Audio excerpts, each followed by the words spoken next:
चिंता बढ़ाई मानव चालाण। विगत 5 वर्ष रे ओडिशारू 4464 मानव चालाण करा जायछि।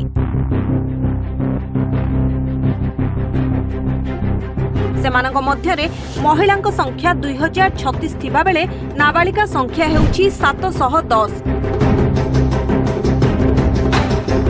एमानकु वेश्यावृत्ति तथा विभिन्न अनैतिक कार्यकलाप रे दलाल माध्यम रे नियोजित करा जाउछि।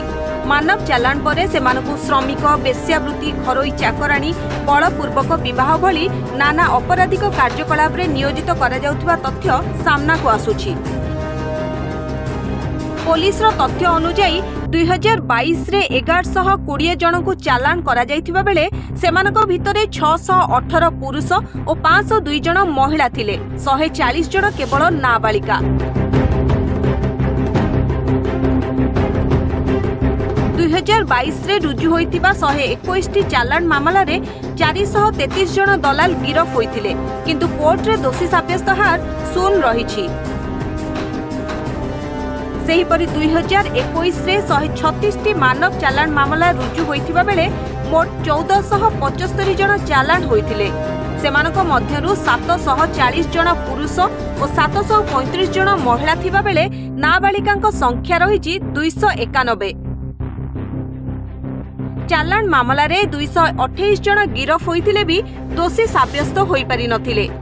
2020 रे 103 चालाण मामला होइथिला, किंतु चालाण होइथिले 741 जन। सेथिरु 454 जन पुरुष, 287 जन महिला और 81 जन नाबालिका अछंती। 2019 रे चालाण संख्या 876 थिबा बेले सेथिरे 518 जन पुरुष, 358 जन महिला और 108 जन नाबालिका चालाण होइथिले। बेआईन मानव चालाण रोकिबा नै राज्य रे 36 एंटी ह्यूमन ट्रैफिकिंग यूनिट रहिछि। एही यूनिट जरिया रे अनेक समय रे चालाण होइतिबा लोकन को उद्धार करा जाउछि, किंतु मानव चालाण रोकिबा रे यूनिट को सेभली किछि बड़ सफलता मिली पारिनी।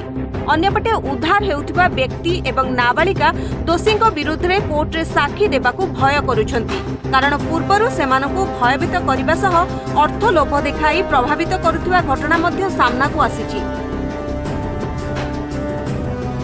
तेणु पुलिस प्रशासन ए दिगरे सतर्कतामूलक पदक्षेप नेले मानव चालाण समस्या को रोका जाई पारिबो। ब्यूरो रिपोर्ट, आ ओडिशा।